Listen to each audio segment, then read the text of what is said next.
Human sa duha ka duwa din sila napildi nabanhaw pagbalik ang San Beda University human ilang gilubong ug napu ka puntos ang Emilio Aguinaldo College sa score nga 81-71. Kay numduman nga napildi ang San Beda gikan sa ilang duwa batok sa Arellano University ug San Sebastian College Recoletos nga moy nagtukmod sa ilang kadaugan kagahapon. Nagpasalamat ang player of the game nga si Aaron Royo nga bisan sa duha ka adlaw nilang pagsunod-sunod nga pagbansay-bansay nahimong worth it ang ilang pag-antos ug kakugi. Pinaagi sa 12 points ug 4 rebounds ug duha ka steals, naaswat niya ang nagkakulbahinam nila nga duwa batok sa EAC.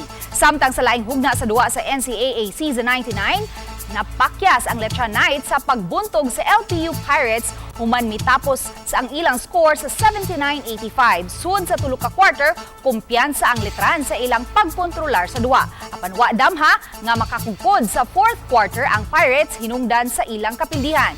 Gila isi player of the game si Maclod Guadiana human makapupo og 18 points ug 3 assists.